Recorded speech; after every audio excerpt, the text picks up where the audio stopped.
Auviblio. Auviblio presenta Como un hombre piensa. Escrito por Emmett Fox. Narrado por D'Angelo Medina. Traducción, edición y revisión del texto de Auviblio.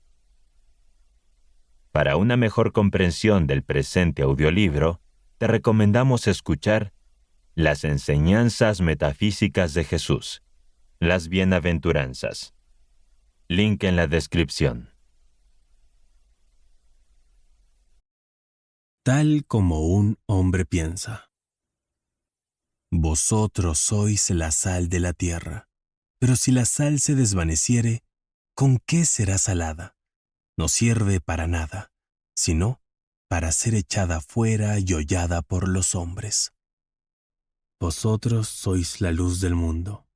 Una ciudad asentada sobre un monte no se puede esconder, ni se enciende la luz y se pone debajo de un almud, sino sobre el candelero, y alumbra a todos los que están en casa. Así alumbre vuestra luz delante de los hombres, para que vean vuestras buenas obras y glorifiquen a vuestro Padre que está en los cielos. Mateo 5. En este magnífico pasaje, Jesús se dirige a aquellos que han despertado a la comprensión de la esclavitud material y han adquirido cierta comprensión espiritual de la naturaleza del ser. En otras palabras, se dirige a aquellos que comprenden el significado de la totalidad de Dios o el bien y la impotencia del mal frente a la verdad. A tales personas las describe como la sal de la tierra y la luz del mundo. Y de hecho, eso no es demasiado reclamar para los que entienden la verdad y que realmente viven la vida que corresponde a ella. Podemos, y de hecho es demasiado fácil, aceptar estos principios vitales como verdaderos y, sin embargo, no aplicarlos consecuentemente en nuestra propia vida. Esta es una actitud peligrosa, porque en ese caso la sal ha perdido su sabor y no sirve más que para ser desechada y pisoteada. Si entiendes y aceptas las enseñanzas de Jesús, y si te esfuerzas por practicarlas en cada departamento de tu vida diaria, si intentas destruir sistemáticamente todo lo que habita en ti como el egoísmo, el orgullo, la vanidad, la sensualidad, la justicia propia, los celos, la autocompasión, el resentimiento, la condenación, etc., no alimentándolas o nutriéndolas al ceder a ellas, sino matándolas de hambre al rechazar su expresión, si entiendes el pensamiento correcto con lealtad a toda persona o cosa de tu conocimiento, particularmente a las personas o cosas que te desagradan, entonces eres digno de ser llamado la sal de la tierra. Si verdaderamente vives esta vida, entonces no importa en lo más mínimo cuáles sean tus circunstancias presentes o las dificultades contra las que tengas que luchar, triunfarás sobre todas ellas. Además, serás, y en un sentido muy positivo y literal, una influencia sanadora e iluminadora para todos los que te rodean, y una bendición para toda la raza humana. Serás una bendición para hombres y mujeres de lugares y tiempos remotos, hombres y mujeres de los que nunca has oído hablar, oirán hablar de ti, luz en el mundo, por sorprendente y maravilloso que pueda parecer. La condición de tu alma se expresa siempre en tus condiciones externas y en la influencia intangible que irradias en general. Hay una ley cósmica según la cual nada puede negar permanentemente su propia naturaleza. Emerson dijo, «Lo que eres grita tan fuerte que no puedo oír lo que dices». En la Biblia, la ciudad siempre representa la conciencia, y la colina o montaña siempre significa la oración o la actividad espiritual. Alzaré mis ojos a los montes de donde viene mi ayuda. Si el Señor no guarda la ciudad, el centinela no se despierta sino en vano. El alma que se edifica sobre la oración no puede ocultarse, brilla intensamente a través de la vida que vive. Habla por sí misma, pero en absoluto silencio, y su mejor trabajo lo hace de manera inconsciente. Su sola presencia sana y bendice a todos los que la rodean sin un esfuerzo especial. Jamás trates de forzar a otras personas a aceptar la verdad espiritual. Por el contrario, asegúrate de que queden tan favorablemente impresionados por tu propia vida y conducta, y por la paz y la alegría que irradian de ti, que vendrán corriendo hacia ti por su propia voluntad, suplicándote que les des lo maravilloso que tienes. Yo, la verdad de Cristo, si soy levantado, atraeré a todos hacia mí. Esto es hacer que tu alma sea verdaderamente la ciudad sobre una columna que no puede ser escondida, porque es la ciudad dorada, la ciudad de Dios. Esto es dejar que tu luz brille para glorificar a tu Padre que está en el cielo. No penséis que he venido para abrogar la ley o los profetas. No he venido para abrogar, sino a cumplir. Porque de cierto os digo, que hasta que perezca el cielo y la tierra, ni una jota ni una tilde perecerá de la ley, hasta que todas las cosas sean hechas. De manera que cualquiera que infringiere uno de estos mandamientos, y así enseñare a los hombres, muy pequeño será llamado en el reino de los cielos, mas cualquiera que hiciere y enseñare, éste será llamado grande en el reino de los cielos. Porque os digo que si vuestra justicia no fuere mayor que la de los escribas y de los fariseos, no entraréis en el reino de los cielos. Mateo 5. El cristianismo verdadero es una influencia completamente positiva. Se introduce en la vida de un hombre para ampliarla y enriquecerla, haciéndola más plena, nunca para restringirla. Es posible que pierdas algo que valga la pena por adquirir un conocimiento de la verdad. Es necesario el sacrificio, pero es solo el sacrificio de las cosas sin las que uno es mucho más feliz, pero nunca de lo que realmente vale la pena tener. Varias personas tienen la idea de que tener un concepto más claro de Dios significará renunciar a cosas que lamentarán perder.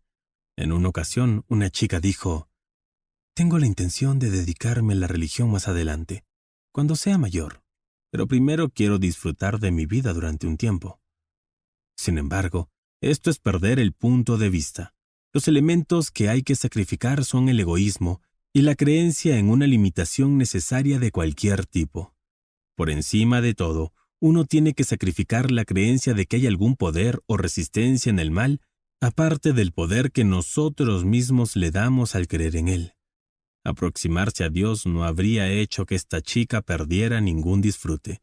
Más bien, habría ganado inconmensurablemente en felicidad. Es muy cierto que al cambiar su conciencia, seguramente habría encontrado que ciertas formas de búsqueda de placer ya no le atraían. Seguramente esto habría sucedido, pero habría habido una amplia compensación en la nueva luz que se arrojaría sobre cada fase de su vida, así como en los nuevos y maravillosos aspectos que el mundo comenzaría a revestir para ella. Únicamente las cosas que no valen la pena desaparecerían bajo la acción de la verdad. Si, por el contrario, quien quiera estuviera tan loco como para suponer que el conocimiento de la verdad del ser podría ponerle por encima de la ley moral, en el sentido de autorizarle a quebrantarla, descubriría rápidamente que ha cometido un trágico error. Entre más conocimiento espiritual posea, más severo es el castigo que se trae a sí mismo por cualquier infracción de la ley moral. El cristiano no puede permitirse el lujo de ser menos cuidadoso que los demás en la observancia de todo el código moral en todos los rincones de su vida.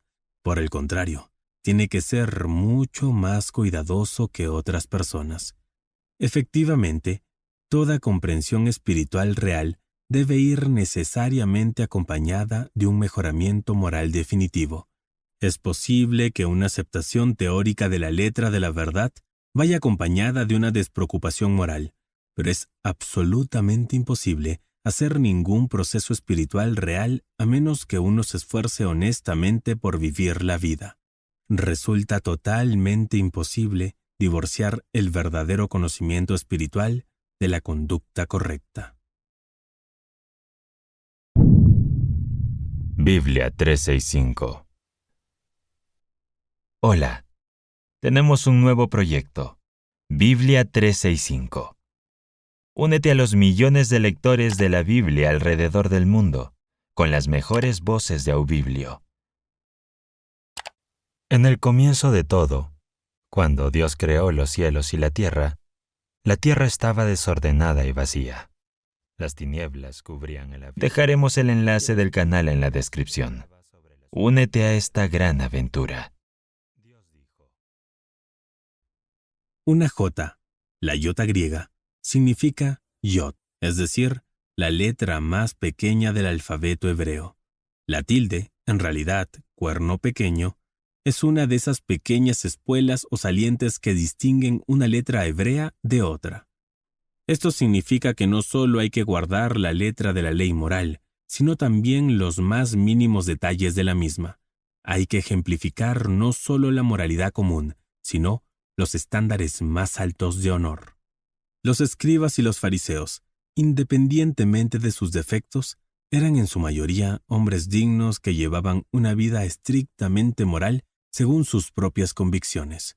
Por desgracia, solo tenían la letra de la ley, pero esa letra generalmente la cumplían en su totalidad, haciendo rigurosamente su deber como lo veían. Sus defectos eran las debilidades fatales del formalista religioso en todas partes, el orgullo espiritual y la santurronería. De estos fallos, eran sublimemente inconscientes. Esa es la malicia mortal de estas enfermedades del alma, y se esforzaban en cumplir la ley tal como la entendían. Jesús lo sabía, y les dio crédito por ello. Y aquí advierte a sus seguidores de que, a menos que su conducta práctica sea en todos los aspectos tan buena e incluso mejor que la de estas personas, no necesitan suponer que están avanzando espiritualmente. El logro espiritual y las normas de conducta más elevadas deben ir de la mano. Si no existen ambos, no existe ninguno de los dos. Conforme crezcas en el verdadero poder y entendimiento espiritual, descubrirás que muchas reglas y regulaciones externas se volverán innecesarias. Sin embargo, esto será porque realmente te has elevado por encima de ellas.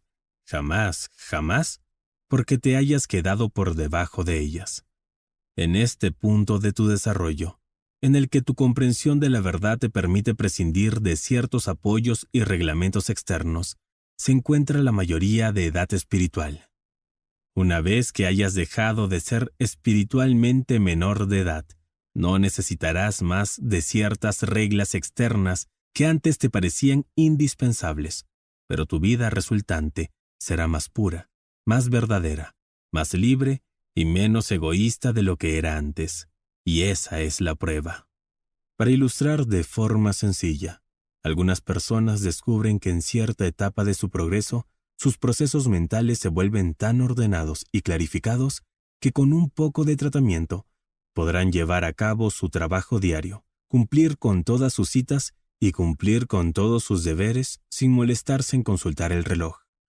Pero a veces ha sucedido que alguno de sus amigos, sabiendo esto y deseando emularlos, ha dado el simple paso de dejar su reloj en casa y de ignorarlo, con el resultado de que llega tarde a todas sus citas, perturbando así su propia jornada de trabajo y la de otras personas, cuya conveniencia no se molestó en estudiar. Si el estudiante está espiritualmente preparado para prescindir de su reloj, se encontrará haciendo lo correcto en el momento adecuado, sin pensar en el reloj en absoluto. En cambio, cuando tiene que hacer arreglos especiales para prescindir de su reloj, y luego se encuentra con que llega tarde a los compromisos, es una prueba de que todavía no está preparado para manifestarse en este aspecto. Lo adecuado para una persona así es llevar un reloj, trabajar según un horario y destinar sus tratamientos a las cosas que realmente importan, como curarse a sí mismo y a los demás, superar el pecado, trabajar por el entendimiento y la sabiduría, etc. Lo mismo sucede con los asuntos más importantes de la vida. Esta llegada a la edad espiritual no puede ser apresurada o forzada, sino que debe aparecer a su debido tiempo, en el momento en que la conciencia esté preparada, exactamente como el florecimiento de un bulbo solo puede ser el resultado de un crecimiento natural. Debes demostrar dónde estás. Que esto quede como frontales en tus ojos y escríbelo en los postes de tu corazón.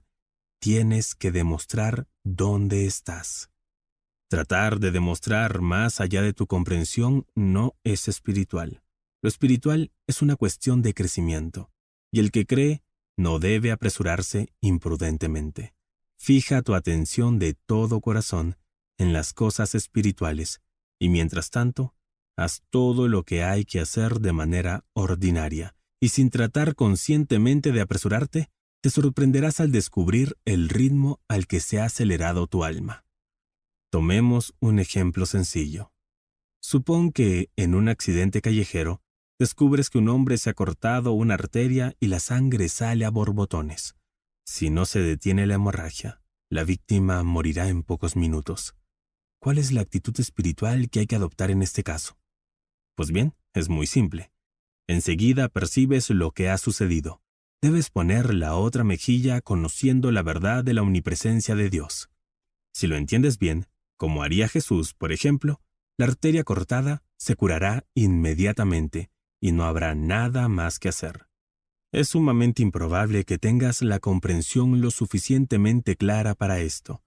Y entonces, demostrando dónde estás, deberás tomar los pasos usuales para salvar la vida del hombre, improvisando inmediatamente un torniquete o cualquiera que sea el procedimiento apropiado. Tomemos otro ejemplo. Supón que un niño se cae al canal cuando pasas por allí. Una vez más, la acción apropiada será hablar la palabra. Y una vez más, si tienes suficiente poder espiritual, ese niño será puesto inmediatamente a salvo. Pero si no, entonces, demostrando dónde estás, debes proceder a rescatarlo de cualquier manera posible, sumergiéndote si eso fuera necesario y orando mientras lo haces. Ahora bien, ¿qué hay del hombre que es consciente de una considerable imperfección moral, tal vez del hábito del pecado grave, y que al mismo tiempo está sinceramente deseoso de crecer espiritualmente?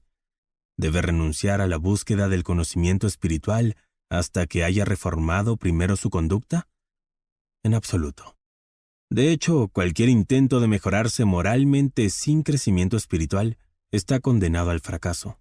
Un hombre, para usar la frase de Lincoln, no puede levantarse del suelo tirando de sus propias botas, así como el pecador no puede reformarse por sus propios esfuerzos. En estos casos, el único resultado de confiar en sí mismo será el fracaso repetido, el consiguiente desánimo y probablemente la desesperación final de hacer algún bien. El único camino que debe seguir una persona así es orar regularmente, especialmente en el momento de la tentación, y dejar la responsabilidad del éxito en manos de Dios. Tiene que seguir intentándolo, no importa cuántas veces fracase.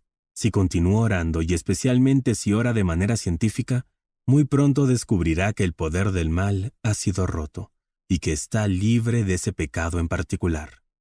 Orar científicamente es seguir afirmando que Dios le ayuda, que la tentación no tiene poder contra él, y afirmar constantemente que su propia naturaleza real es espiritual y perfecta. Todo esto es mucho más poderoso que la mera invocación de la ayuda de Dios. Así, la regeneración moral y el desarrollo espiritual irán de la mano. La vida cristiana no requiere que poseamos la perfección del carácter, pues de lo contrario, ¿quién de nosotros podría vivirla? Lo que sí requiere es un esfuerzo honesto y genuino por esa perfección. Oísteis que fue dicho a los antiguos, no matarás, y cualquiera que matare será culpable de juicio. Pero yo os digo que cualquiera que se enoje contra su hermano será culpable de juicio, y cualquiera que diga necio a su hermano será culpable ante el concilio, y cualquiera que le diga fatuo quedará expuesto al infierno de fuego. Por tanto, si traes tu ofrenda al altar y allí te acuerdas que tu hermano tiene algo contra ti, deja allí tu ofrenda delante del altar, anda y reconcíliate primero con tu hermano, y entonces ven y presenta tu ofrenda. Mateo 5. Por tratarse de un estado anterior e inferior de la conciencia de la raza, la antigua ley se ocupa necesariamente de las cosas externas, pues la evolución aparente del hombre va de lo externo a lo interno, así como su crecimiento espiritual fundamental va de lo interno a lo externo. El hombre empieza prestando su atención exclusivamente a las cosas externas, pensando en encontrar en ellas tanto la causa como el efecto. A medida que progresa, se da cuenta gradualmente de que las cosas externas no son más que el producto final, consecuencia de las causas y de los acontecimientos en el interior, y cuando ha llegado a esta etapa, ha iniciado definitivamente la búsqueda de Dios. Así, la antigua ley se ocupaba, al menos en la letra, casi por completo de las observancias externas, y se daba por satisfechas si éstas se cumplían. Decía, no matarás, y si el hombre no asesinaba, cumplía la ley, sin importar cuánto deseara asesinar o cuán amargamente odiara a su enemigo.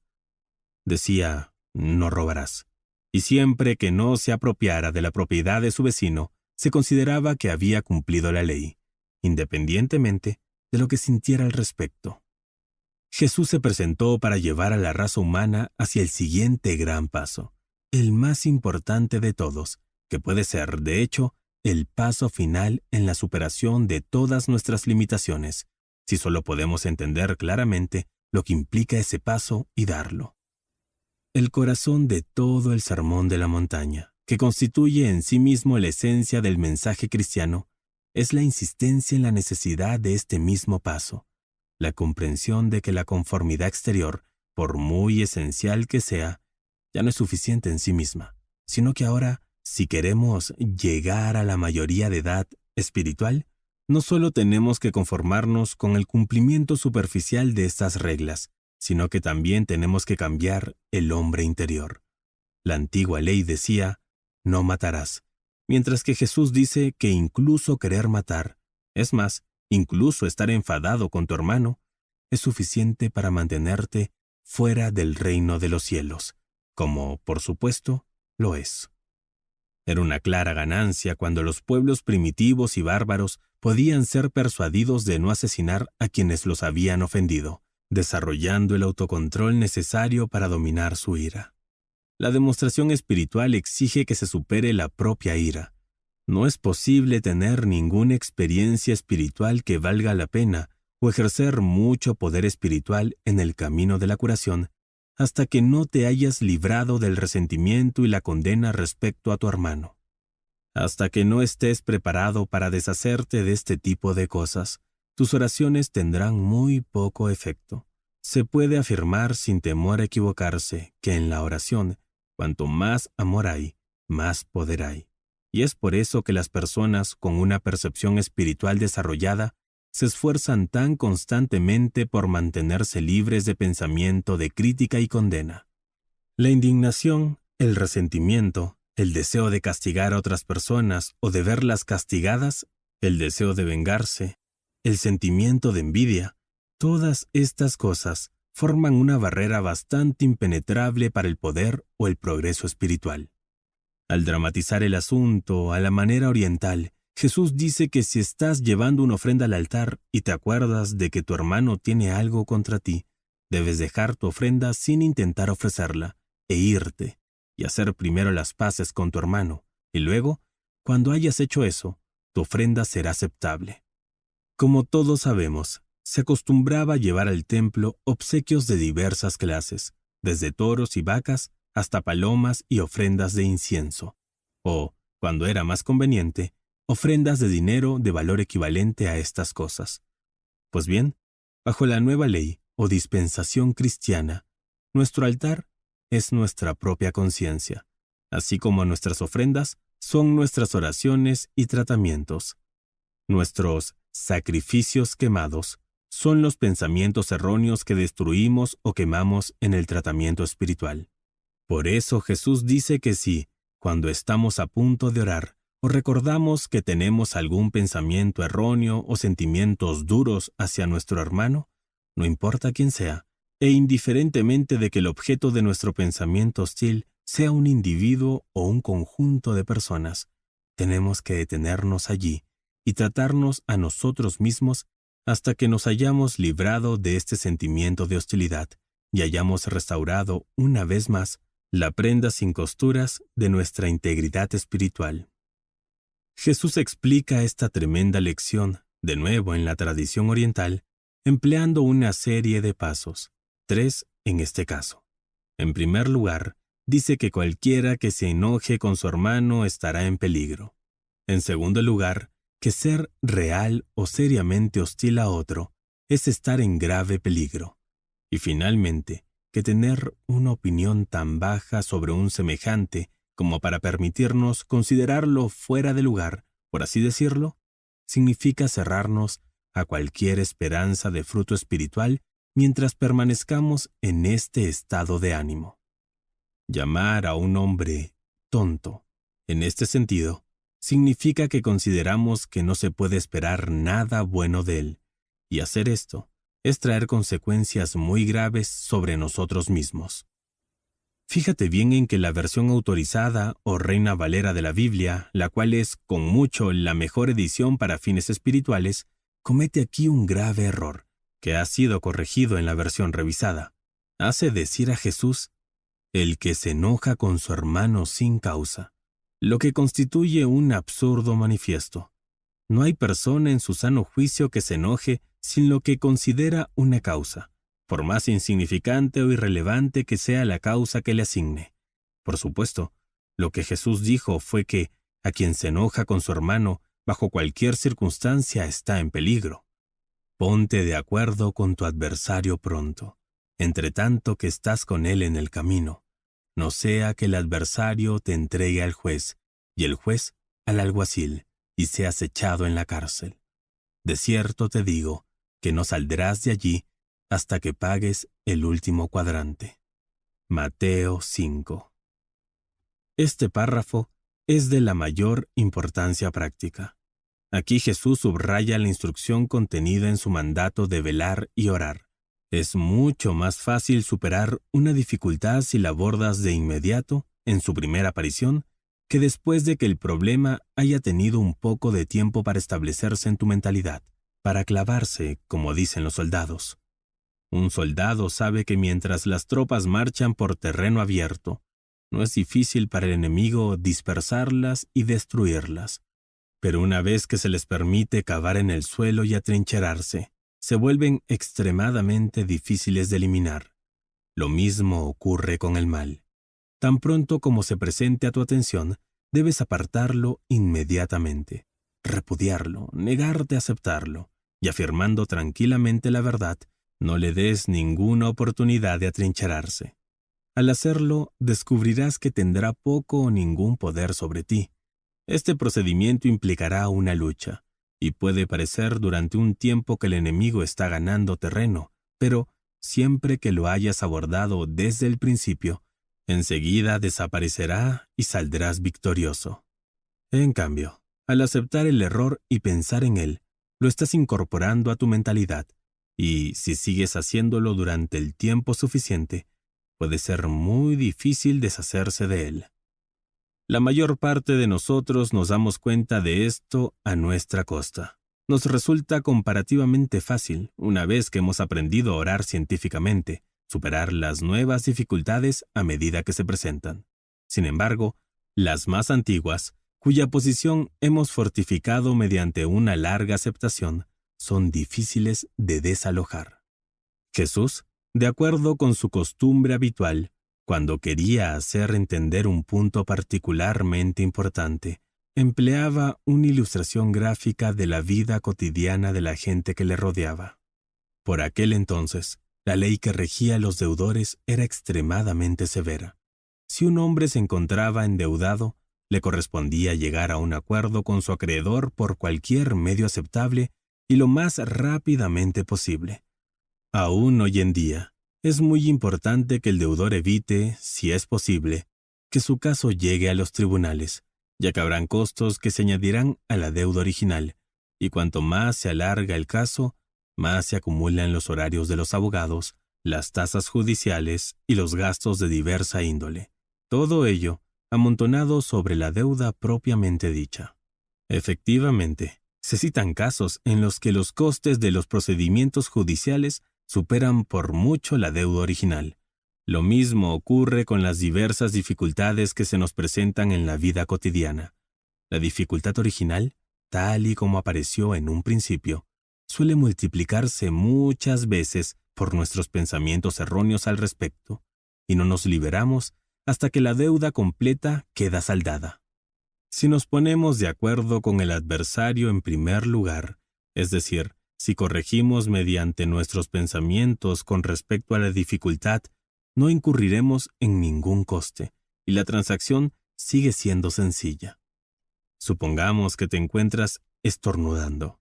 Si dices, ya está, me he resfriado otra vez, ahora voy a estar enfermo, y luego procedes, como la gente hace a menudo, a pensar en que te has resfriado y en los diversos inconvenientes que probablemente seguirán a eso, estás dando al problema la oportunidad de clavarse en tu mente. A menudo la gente pasa a meditar sobre la enfermedad en general, y los resfriados en particular. Reflexionan sobre los días anteriores para descubrir cuándo se resfriaron, y probablemente deciden con gran satisfacción que debe ser debido a una ventana abierta el martes o a sentarse el miércoles en compañía de un amigo que ya estaba resfriado, y así sucesivamente. Entonces, quizás sigan pensando en varios supuestos remedios que, sin embargo, han comprobado que son inútiles en el pasado. Muy a menudo especulan sobre la duración del resfriado que se avecina y suelen fijar un tiempo determinado, como 10 días o 2 semanas, que, por una u otra razón, suponen que es la duración natural de un resfriado. A veces incluso van más allá, ya que han adquirido el hábito de asociar ciertas dolencias secundarias con el resfriado propiamente dicho, tal como lo son la bronquitis, la sordera temporal, los problemas estomacales o cualquier otra cosa.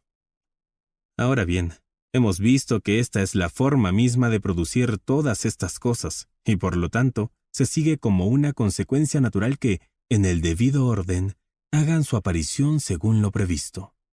Si esa persona tiene algún conocimiento general de la verdad, después de pensar de esta manera durante algún tiempo, empezará a tratarse a sí misma espiritualmente lo mejor que pueda, pero para ese momento habrá ampliado el error tan fuertemente, le habrá permitido a éste clavarse de tal manera que el manejo de su resfriado será realmente un asunto bastante difícil. Si al principio, cuando el error se presentó a su conciencia, sí, es decir, en el primer momento en que se le ocurrió la posibilidad de resfriarse, ya sea por estornudos o por sentir frío, lo hubiera rechazado inmediatamente, hubiera reclamado su dominio y hubiera afirmado la verdad. Eso habría sido probablemente lo último del asunto, o al menos todo habría terminado en unas pocas horas.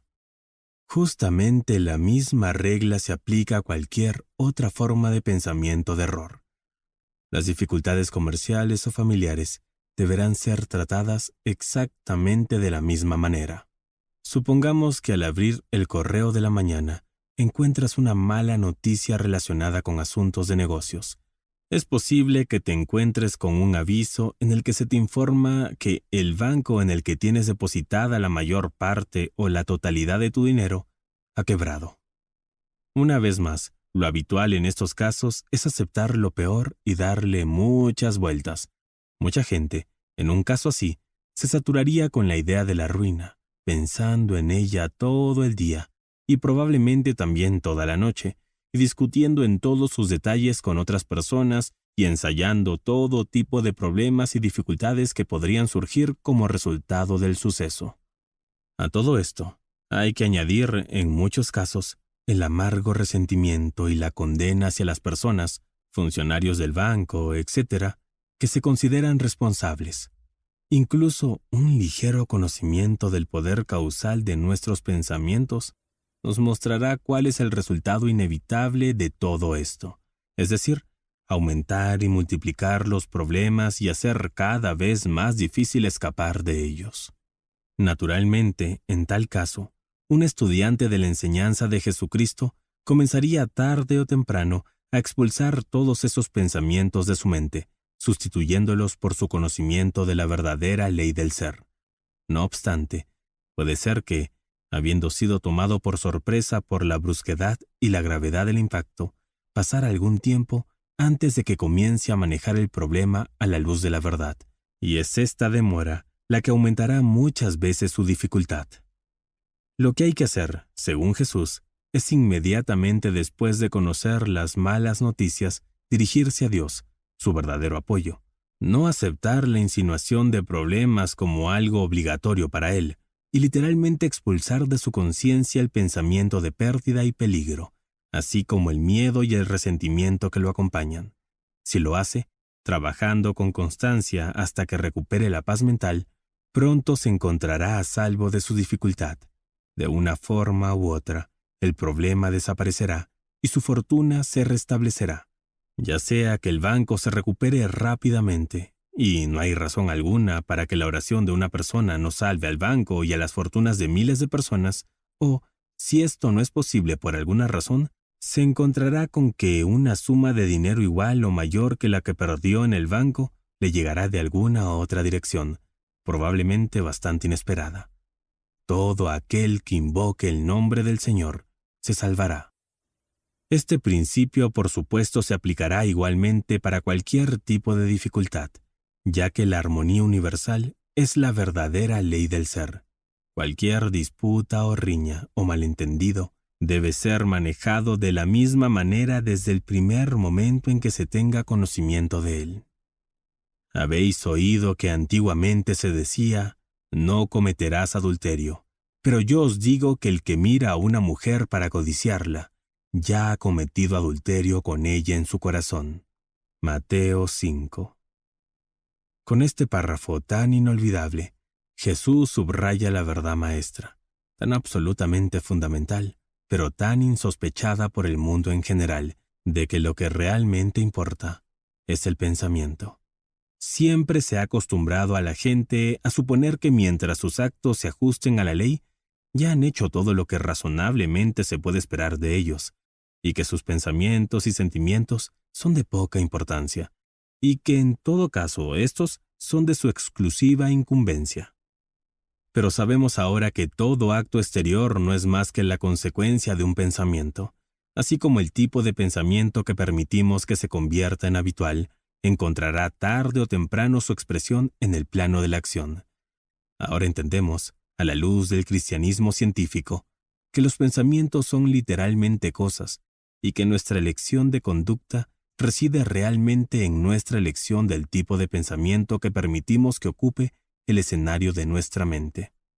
Dicho de otro modo, descubrimos que un pensamiento erróneo es un acto tan destructivo como una acción errónea. El resultado lógico de este hecho innegable es muy sorprendente. Significa que si tienes pensamientos codiciosos por el dinero de tu vecino, eres un ladrón de corazón, aunque todavía no hayas metido la mano en la caja. Y si sigues teniendo tales pensamientos, es solo cuestión de tiempo para llevarlos a la acción. Y si alimentas voluntariamente el odio, eres un asesino de corazón, aunque tus manos no se hayan movido para matar. El adúltero de corazón está corrompiendo su alma, aunque su pensamiento impuro nunca se exprese en el plano físico. La lujuria, los celos, la venganza, entretenidos mentalmente, llevan el consentimiento del alma, y este consentimiento del alma es la malicia del pecado, aunque los correspondientes actos exteriores se materialicen o no. Guarda tu corazón con toda diligencia, porque de él brotan los manantiales de la vida. No te resistas al mal. Por tanto, si tu ojo derecho te es ocasión de caer, sácalo y échalo de ti, pues mejor te es que se pierda uno de tus miembros, y no que todo tu cuerpo sea echado al infierno. Y si tu mano derecha te hace caer, córtala y échala de ti, pues mejor es que se pierda uno de tus miembros, y no que todo tu cuerpo sea echado al infierno. Mateo 5. La integridad del alma es lo único que importa. Lo único que nos importa es conseguirlo. Lo único que necesitamos es obtenerlo, porque teniendo esto lo tenemos todo. Por eso, en sus enseñanzas, Jesús se ocupa casi exclusivamente de impresionarnos con el hecho abrumador de su importancia y de instruirnos sobre cómo hemos de lograrlo. Él insiste en que ningún sacrificio puede ser demasiado grande para asegurar la integridad del alma. Hay que renunciar a cualquier cosa que se interponga en el camino, aunque cueste o implique lo que sea. La integridad del alma debe ser preservada, ya que todas las demás cosas, conducta, salud, prosperidad, se derivan de ella. Más vale sacrificar el propio ojo derecho, dice, o cortar la propia mano derecha, si es necesario, para que el alma obtenga la claridad de entendimiento que es la salvación. Poco importa lo que se interponga entre nosotros y nuestro verdadero contacto con Dios. Debe desaparecer. Puede ser un pecado, puede ser un viejo rencor no perdonado, puede ser la avaricia por las costas de este mundo, pero sea lo que sea, debe desaparecer. Cosas como estas son tan obvias que al menos el transgresor está seguro de ser consciente de ellas. Son las cosas sutiles como el amor propio y su hermana la justicia propia, el orgullo espiritual, etc., que son más difíciles de detectar y ejercitar para el yo, pero debe hacerse. En ocasiones sucede que la práctica de una determinada profesión, o la asociación con ciertas personas, o la pertenencia a algún organismo particular, es lo que se interpone en nuestro camino. Y si tal es el caso, no debemos dudar. El precio debe ser pagado. Se ha dicho, el que repudia a su mujer, que le dé una carta de divorcio. Pero yo os digo que el que repudia a su mujer, salvo por causa de fornicación, la hace cometer adulterio, y el que se casa con la divorciada, comete adulterio. Mateo 5. La integridad del alma es lo único que importa. Lo único que nos importa es conseguirla. Lo único que necesitamos es obtenerla. Porque teniendo esto lo tenemos todo. Por eso en sus enseñanzas, Jesús se ocupaba casi exclusivamente de impresionarnos con el hecho abrumador de su importancia y de instruirnos sobre cómo hemos de lograrlo. Él insiste en que ningún sacrificio puede ser demasiado grande para asegurar la integridad del alma. Hay que renunciar a cualquier cosa que se interponga en el camino. Aunque cueste o implique lo que sea, la integridad del alma debe ser preservada, ya que todas las demás cosas, conducta, salud, prosperidad, se derivan de ella. Más vale sacrificar el propio ojo derecho, dice, o cortar la propia mano derecha, si es necesario, para que el alma obtenga la claridad de entendimiento que es la salvación. Poco importa lo que se interponga entre nosotros y nuestro verdadero contacto con Dios. Debe desaparecer. Puede ser un pecado, puede ser un viejo rencor no perdonado, puede ser la avaricia por las cosas de este mundo, pero, sea lo que sea, debe desaparecer. Cosas como estas, sin embargo, son tan obvias que al menos el transgresor está seguro de ser consciente de ellas.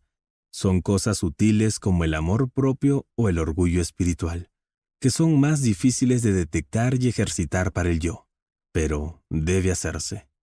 En ocasiones sucede que la práctica de una determinada profesión o la asociación con ciertas personas o la pertenencia a algún organismo particular es lo que se interpone en nuestro camino, y si tal es el caso, no debemos dudar, el precio debe ser pagado.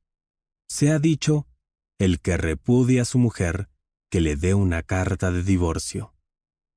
Pero yo os digo que el que repudia a su mujer, salvo por causa de fornicación, la hace cometer adulterio, y el que se casa con la divorciada, comete adulterio.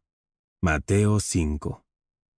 Nos dicen que en aquellos días la ley rabínica concedía los divorcios por los motivos más insignificantes. Aquellos matrimonios que no se llevaban tan bien como hubieran querido, eran muy propensos a huir de ese problema, obteniendo una disolución fácil, para luego probar suerte con otra persona. Ahora se comprende que no se puede obtener una felicidad permanente de esta manera. en la medida en que huyas de tu problema, seguirás encontrándolo con un nuevo aspecto en cada vuelta del camino. La solución científica consiste en afrontar su dificultad allí donde se encuentra, mediante un tratamiento espiritual o una oración científica.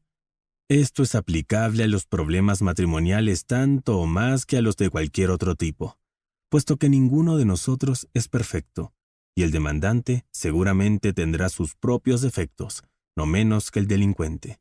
Debe esforzarse, si es posible, por hacer que el actual matrimonio sea un éxito, mediante el conocimiento persistente de la verdad espiritual sobre ambas partes. Si el cónyuge agraviado ve firmemente la verdad de Cristo sobre el otro, entonces, en casi todos los casos, una solución feliz será el resultado. Tengo conocimiento de varios casos en los que los matrimonios que están a punto de disolverse fueron salvados de esta manera con los resultados más satisfactorios. Una mujer dijo, después de unos meses de manejar su problema espiritualmente, el hombre del que me iba a divorciar ha desaparecido y el hombre con el que me casé ha vuelto. Volvemos a ser perfectamente felices. Del mismo modo que al correr de una posición de negocios a otra o de un hogar a otro, sin haber probado ningún cambio de conciencia, nos encontramos solo repitiendo las viejas condiciones en una forma ligeramente diferente. Así, por regla general, las personas que se divorcian libremente, intentando un matrimonio tras otro, son propensas a terminar tan insatisfechas como comenzaron. La norma general en la verdad es: lucha contra tu problema donde estás con la oración. De todos modos, hay un límite a lo que se puede esperar que un hombre o una mujer soporten en el matrimonio, por lo que en casos excepcionales, sin duda, el mal menor es la disolución. Pero esto debe ser solo el último recurso.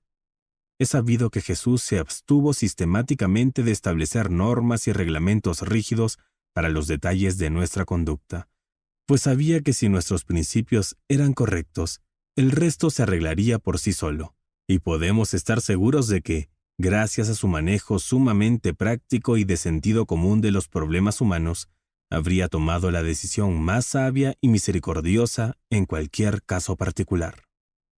Por ejemplo, la mujer tomada en adulterio, que debería haber sido absolutamente apedreada hasta la muerte bajo la ley de Moisés, todavía vigente en ese momento, era perdonada y despedida en paz por él. De todos modos, aquellos que tengan alguna duda sobre su propia conducta en este asunto, tienen un remedio sencillo. Deberían tratar de obtener orientación en su conducta. Deberían afirmar que la sabiduría divina está iluminando su entendimiento y dirigiendo sus acciones en el asunto, y abstenerse de dar pasos definitivos hasta que encuentren una guía clara en su propia conciencia. La regla general sigue siendo válida para todas las condiciones de la vida. No intentes divorciarte o amputar la inarmonía, sino deja que se disuelva por sí misma bajo tratamiento. Así lo hizo la mujer que dijo que el hombre con el que se casó había vuelto, y sea cual fuese tu dilema, puede ser resuelto de igual manera.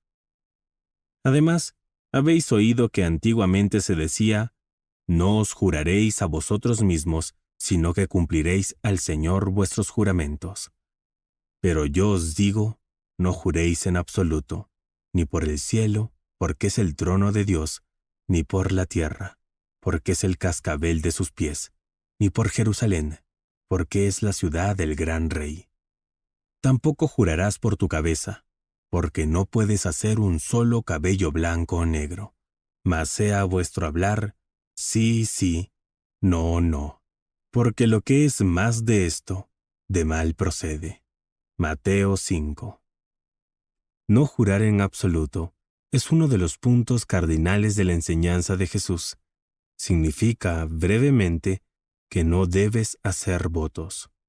No hay que hipotecar por adelantado en la conducta futura. Comprometerse a hacer o no hacer algo mañana, o el año que viene, o dentro de 30 años. De ninguna manera debes tratar de fijar tu conducta o tu creencia para el día de mañana, cuando todavía es hoy, pues basta con el día para el mal. una parte absolutamente vital de su enseñanza es que busques constantemente el contacto inspirador directo con Dios, que te mantengas constantemente como un canal abierto para que el Espíritu Santo se derrame en la manifestación a través de ti. Si decides de antemano lo que harás o no harás, si creerás o no creerás, si pensarás o no pensarás, si serás o no serás, mañana o el año que viene, o durante el resto de tu vida, y especialmente cuando cristalizas esta determinación mediante un acto solemne de voluntad como un voto, no te estás abriendo a la acción del Paraclítico, sino que, por ese mismo acto, te estás cerrando el paso.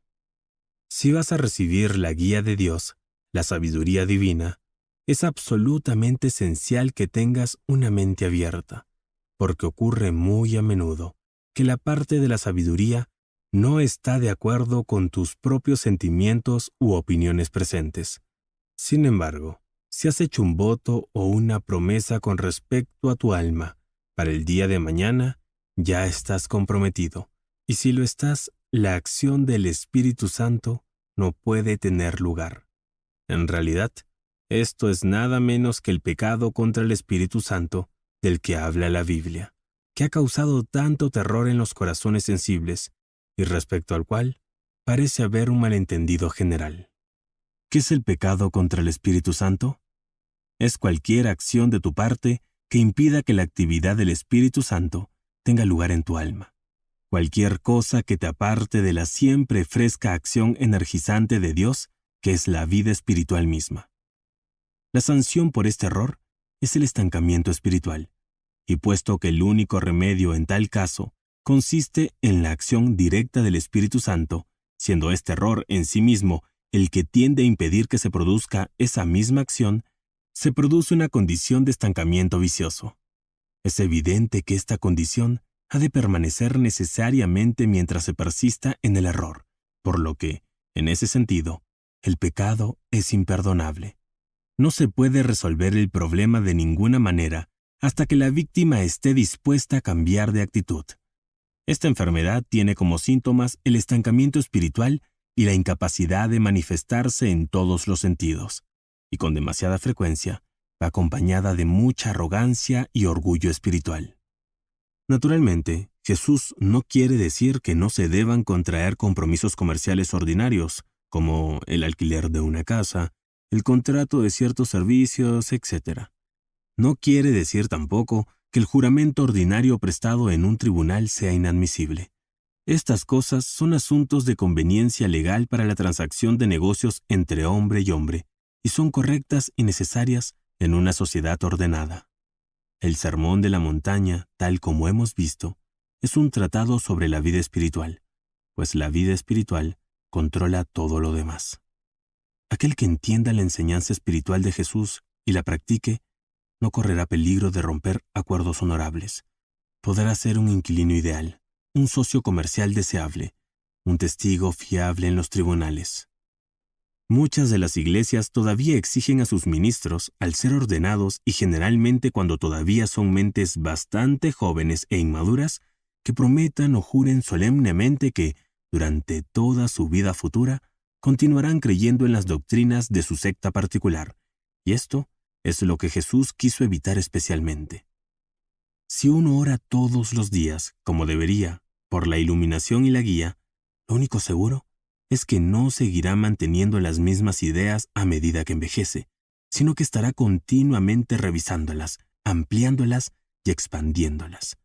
Cada día morirá como el hombre que es, para renacer más grande, más sabio y mejor al día siguiente. En otros movimientos religiosos se exige incluso a sus miembros particulares que acepten algún tipo de libro de reglas o instrucciones escritas para su orientación perpetua. Pero algo así es bastante fatal, porque automáticamente excluye la acción del Espíritu Santo. Al respecto, algunas de las iglesias más jóvenes y modernas son tan tristemente poco espirituales como las más antiguas. Debes ser siempre completamente libre en cualquier momento para conducir los asuntos de tu alma como la acción de la sabiduría divina te guíe, para orar o no orar, para orar de esta o de aquella manera, y para tal o cual propósito, para leer o no leer cualquier libro que se te antoje, para asistir o no asistir a cualquier iglesia o reunión, como te sientas guiado. En el mismo espíritu mortífero, algunos profesores prohíben a sus alumnos leer cualquier libro religioso, excepto los de su propia escuela. Esto es un crimen tan atroz contra la vida misma del alma que no se pueden encontrar palabras para caracterizarlo adecuadamente. La aplicación más importante de este mandato contra la imposición de reglas rígidas se encuentra, en general, en la cuestión de nuestras oraciones. Son muchos los que han establecido reglas rígidas para la realización de sus oraciones o devociones personales, pero éstas, tarde o temprano, destruyen el espíritu de la cosa. La gente dice, siempre empiezo con el Padre Nuestro, o con cierto salmo, o con alguna otra cosa. Otros dicen, empiezo cada tratamiento de tal o cual manera. Todo ello es un error. Debes orar siempre como te sientas impulsado a hacerlo por la acción del Espíritu Santo en tu alma en ese momento. Lo que tiene poder es la oración espontánea, el pensamiento que se te da en el momento. Un pensamiento que te es dado de esta manera tiene 10 veces más poder que uno que seleccionas conscientemente. Sin embargo, recuerda que solo hay que evitar las reglas rígidas. Conviene tener algún tipo de horario de oración al que recurrir cuando no se presenta nada mejor, y de hecho, casi todos los principiantes necesitarán un horario durante algún tiempo. Lo importante es que se debe estar listo para dejar aquel horario en cualquier momento, bajo la guía del Espíritu. Hay personas que a veces se encuentran en una situación en la que sus oraciones parecen no dar resultado, y esto se debe, la mayoría de las veces, a que simplemente se han quedado anquilosadas en las formas fijas. En este caso, hay que buscar la inspiración en la mente y utilizar el primer pensamiento que surja o intentar consultar la Biblia al azar. Este apartado nos enseña, además, que no debemos provocar acontecimientos o condiciones particulares, ni soluciones repetitivas a nuestros problemas. Cuando te encuentras en dificultad, debes orar por la armonía y la libertad, y esperar obtenerlas. Pero no debes tratar de seleccionar el arreglo exacto que se producirá o el curso que tomarán las cosas. Si te propones firmemente conseguir una cosa determinada, puedes, si tienes un cierto tipo de mentalidad, conseguirlo. Pero este ejercicio de la fuerza de voluntad es casi seguro que te pondrá en dificultades. Conseguirás lo que quieres, y entonces lo lamentarás amargamente. Sí, y no. Representan lo que se llama en la oración científica la afirmación y la negación, respectivamente. Estas son la afirmación de la verdad, la armonía y la omnipresencia de Dios en la realidad, y la negación de cualquier poder en el error y la limitación. Habéis oído que se ha dicho ojo por ojo y diente por diente, pero yo os digo que no resistáis el mal, sino que al que te hiera en la mejilla derecha, le vuelvas también la otra. Y si alguno os demandara ante la ley y os quitara la túnica, dejadle también el manto. Y al que os obligue a ir 1 milla, id con él 2. Dad al que os pida, y al que quiera pediros prestado, no se lo neguéis. Mateo 5. Jesús es el más revolucionario de todos los maestros. Él pone el mundo al revés para aquellos que aceptan sus enseñanzas. Cuando se ha aceptado el mensaje de Jesucristo, nada vuelve a ser lo mismo. Todos los valores cambian radicalmente. Las cosas por las que uno ha gastado tiempo y energía se siente que ya no valen la pena, mientras que otras, que uno pasó por el camino sin apenas mirar, se descubren como las únicas cosas que realmente importan. Comparados con Jesús, todos los llamados revolucionarios, radicales y reformistas de la historia se ven ahora como si hubieran estado simplemente rascando la superficie, arreglando cosas externas sin importancia, mientras que Jesús fue directo a la raíz.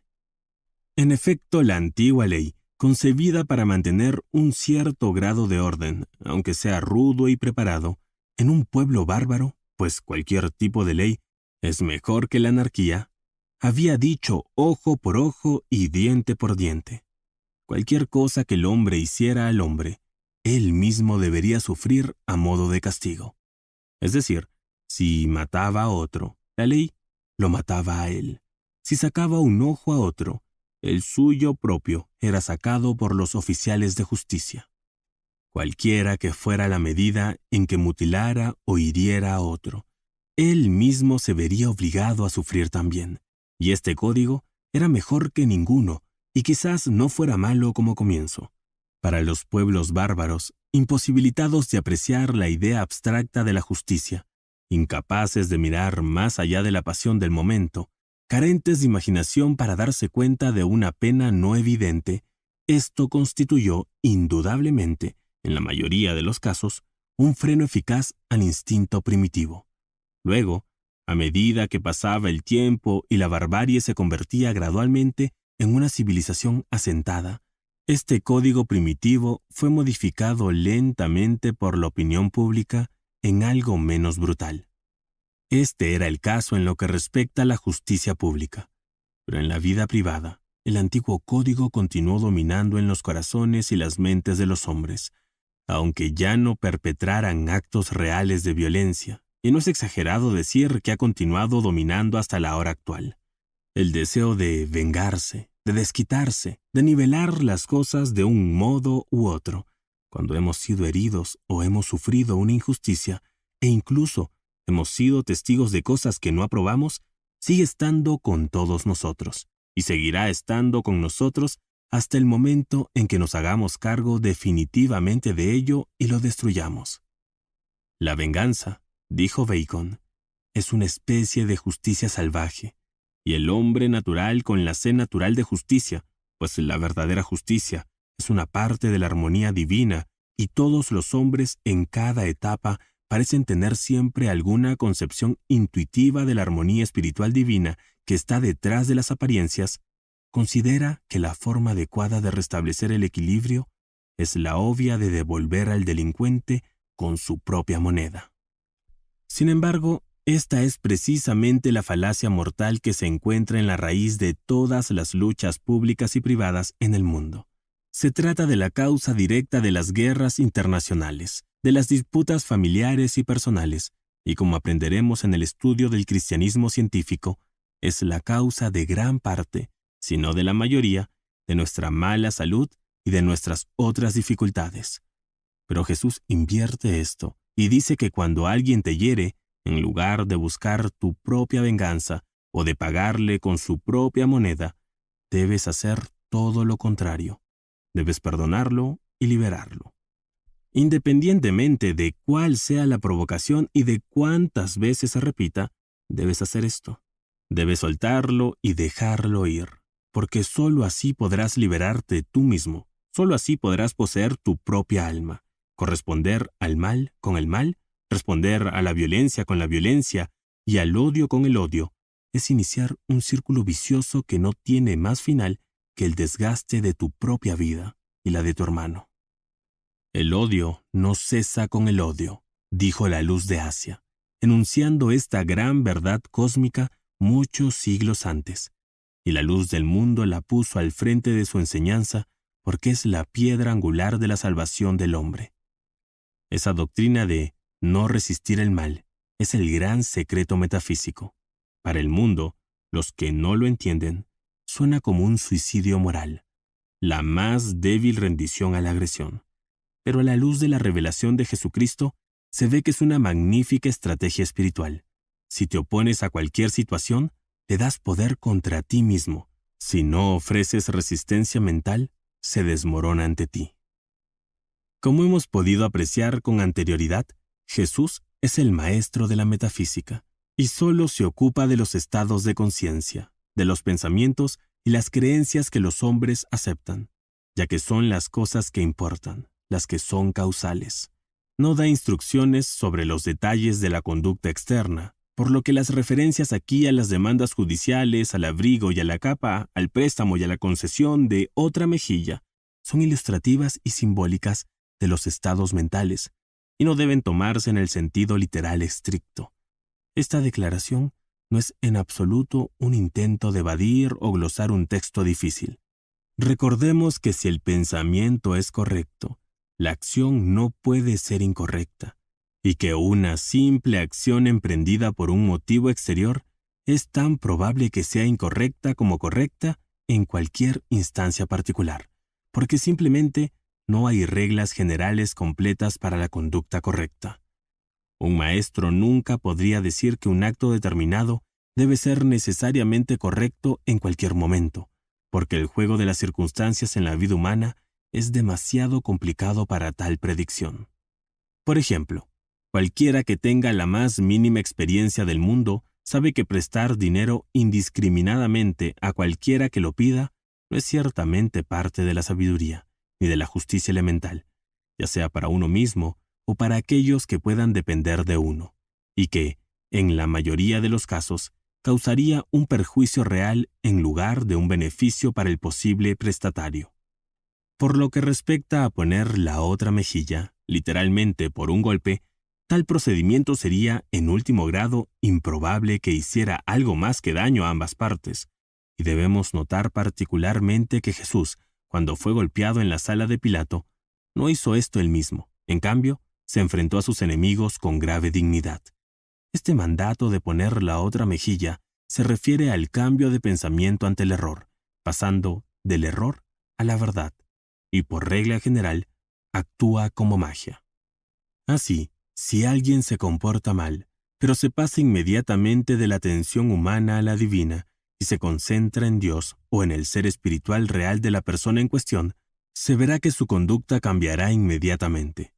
Este es el secreto para manejar a las personas difíciles, y Jesús lo comprendió a fondo. Cuando las personas son problemáticas, solo tienes que cambiar tu pensamiento sobre ellas, y entonces ellas también cambiarán. Porque tu propio concepto es lo que ves. Esta es la verdadera venganza. Se ha intentado miles y miles, quizá millones de veces, y nunca falla cuando se lleva a cabo correctamente. Con frecuencia, es bastante divertido ver cómo actúas como un reloj. Si alguien entra en la habitación de su casa, o en la oficina, o tienda, o en cualquier otro lugar, con la apariencia de querer causar problemas, solo trata de cambiar su atención directamente a la divinidad, en lugar de enfrentarse agresivamente a la dificultad o de encogerse para evitarla según su temperamento.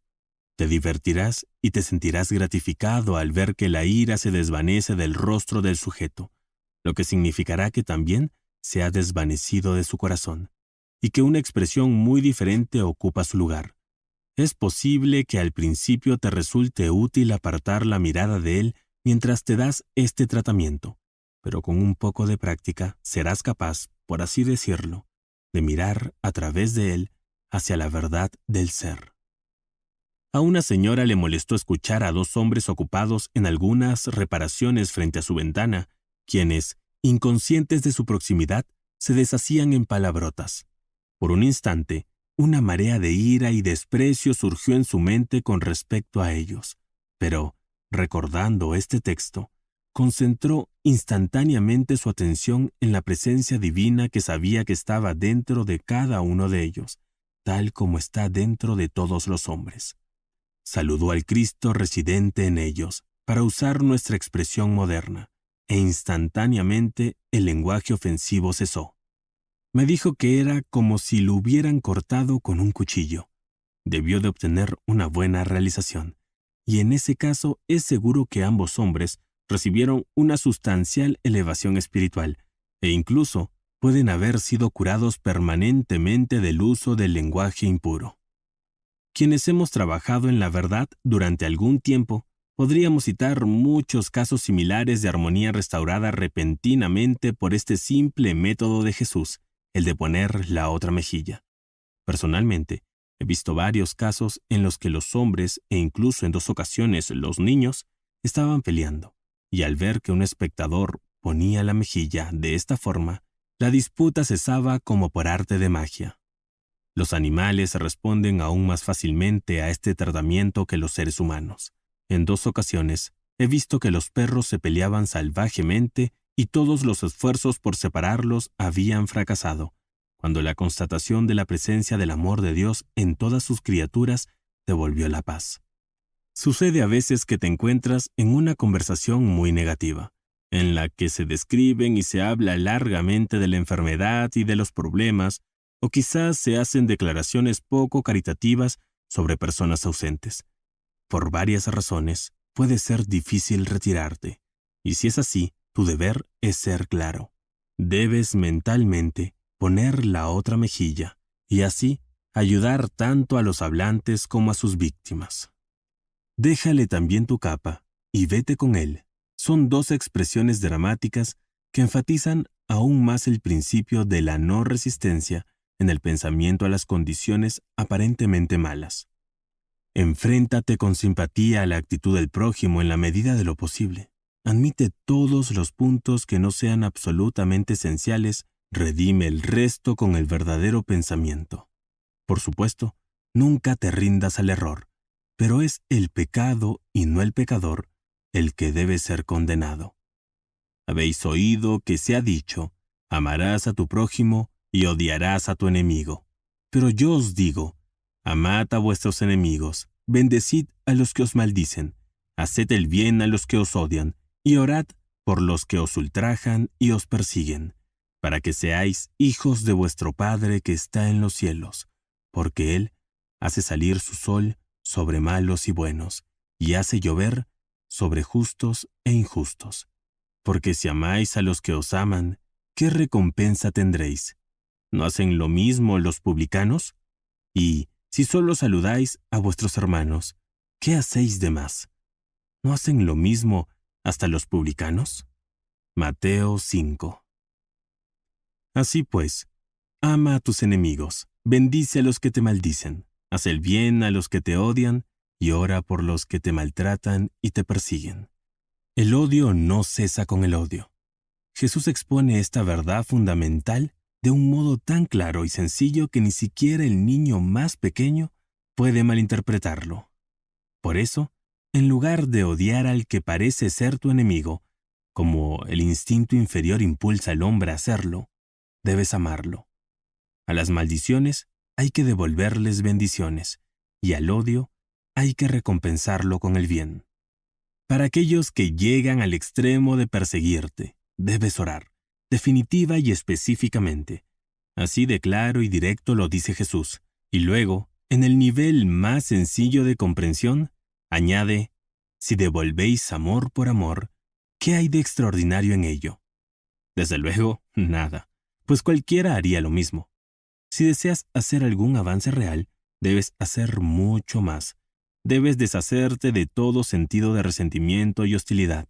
Debes cambiar tu propio estado mental hasta que solo seas consciente de la armonía y la paz en tu interior.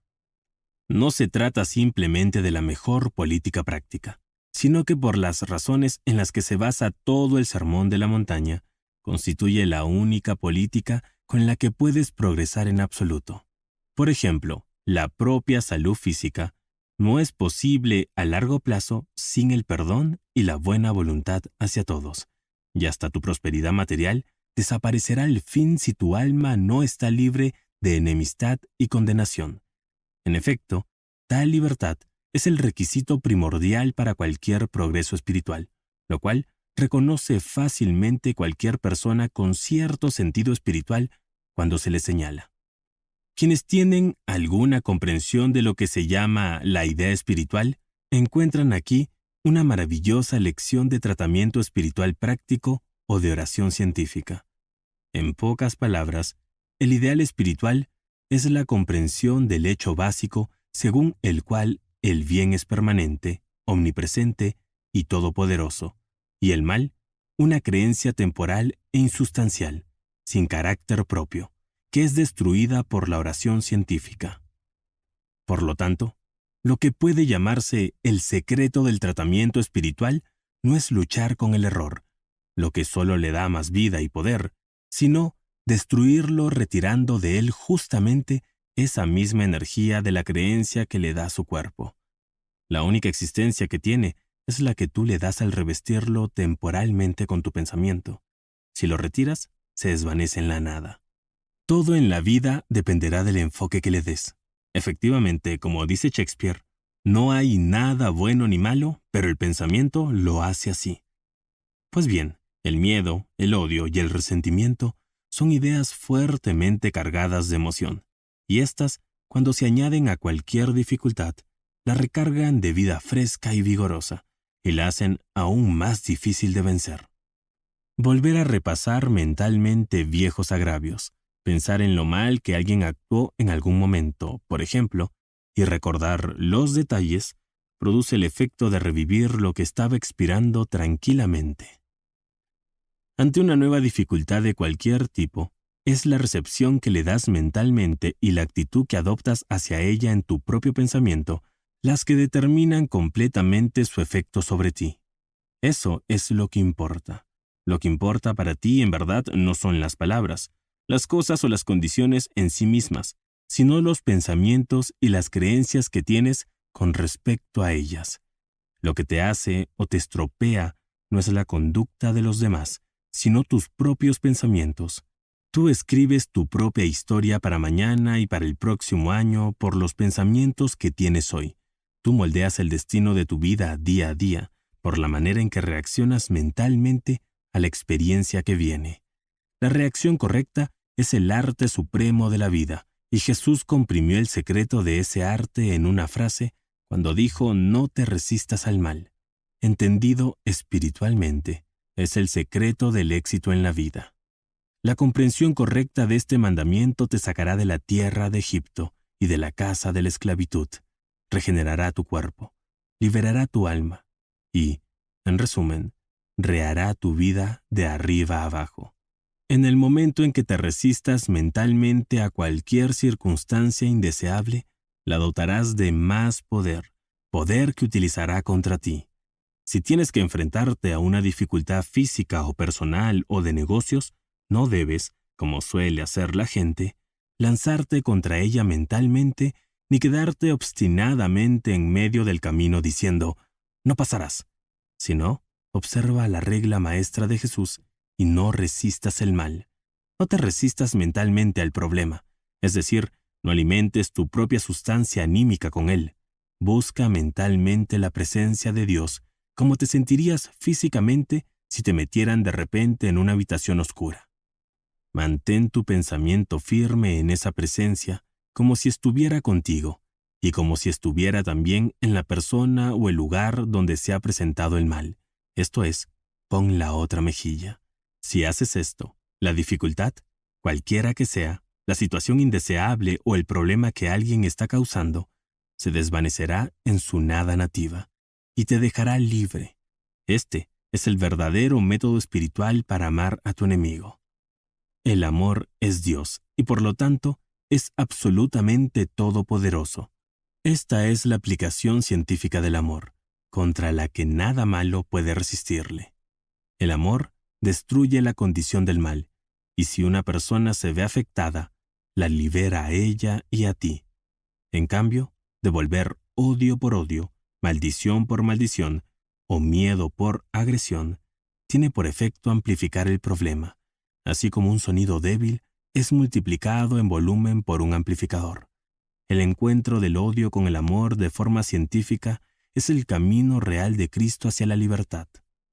Es el método perfecto de autodefensa en todas las circunstancias. Te hace absolutamente invulnerable a cualquier tipo de ataque.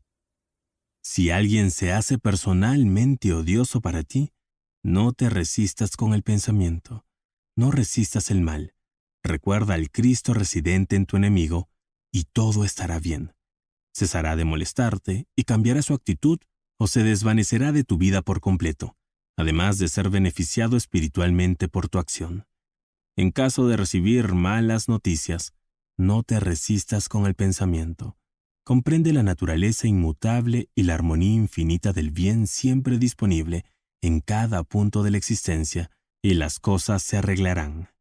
Si eres infeliz en tu trabajo o en tu hogar, no te resistas mentalmente a estas condiciones, ni te permitas refunfuñar, ni compadecerte, ni hacer recriminaciones de ningún tipo. Tales acciones solo fortalecerán esa encarnación particular del error. Por lo tanto, no te resistas al mal. Siente mentalmente la presencia del Espíritu Divino a tu alrededor. Afirma su actualidad y afirma que tienes dominio sobre todas las condiciones cuando hablas la palabra en el nombre del Yo Soy, y pronto serás libre. El amor a los enemigos de esta manera científica es también la clave de la salud corporal, sin la cual es imposible poseerla. La realización de la vida divina y del amor divino es el secreto del bienestar físico. Toda la mejora física sigue a esto, no la precede. Actualmente se habla mucho de la influencia de las glándulas en nuestra salud corporal, pero nuestras glándulas mismas están, todas ellas, gobernadas enteramente por nuestras emociones, y así, la manera de ajustar y regular las glándulas es mediante el cultivo del sentimiento correcto. Naturalmente, hay que hacer que esto incluya los sentimientos subconscientes, y eso solo puede hacerse mediante un tratamiento. Sed, pues, perfectos, como vuestro Padre que está en los cielos es perfecto. Mateo 5. Esta orden de Jesús es una de las más tremendas de toda la Biblia. Analiza cuidadosamente lo que está diciendo. Nos ordena que seamos perfectos como Dios mismo es perfecto. Y dado que Jesús no ordena lo imposible, ha dado aquí su autoridad a la doctrina de que es posible que el hombre llegue a ser divinamente perfecto. Por lo tanto, vemos que el hombre no puede ser el hijo miserable, desesperado y desheredado de la perdición que la teología ha presentado con demasiada frecuencia, sino que incluso es la misma descendencia de Dios y potencialmente divino y perfecto. Como Jesús dice en otra ocasión, citando la antigua Escritura, «He dicho que sois dioses y todos vosotros hijos del Altísimo». Luego añadió a modo de énfasis, «Y la Escritura no puede ser quebrantada». Pues bien, si realmente somos hijos de Dios, capaces de una perfección eterna e impecable, no puede haber ningún poder real en el mal, ni siquiera en el pecado, que nos mantenga permanentemente en la esclavitud. Esto quiere decir que, con el método correcto de trabajo, puede ser solamente cuestión de tiempo antes de que asumamos nuestra verdadera condición de salvación espiritual. Por lo tanto, no perdamos más tiempo antes de comenzar nuestra marcha ascendente.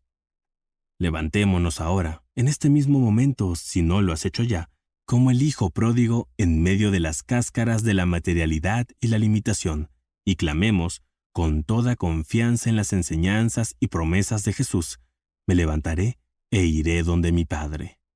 Quienes puedan estar desanimados por un sentimiento de indignidad o de falta de comprensión y sientan que están realmente muy lejos, deben recordar que todos los grandes maestros espirituales han estado de acuerdo en que existe tal cosa como tomar el reino de los cielos por asalto. La continuación a este audiolibro es Tesoros en el Cielo. Suscríbete y activa tus notificaciones para no perdértelo. Gracias y nos vemos en la siguiente página. Si deseas agregar este libro a tu biblioteca, dejaremos los enlaces en la descripción. También puedes seguir nuestro canal principal, Auviblio. Gracias y nos vemos en la siguiente página.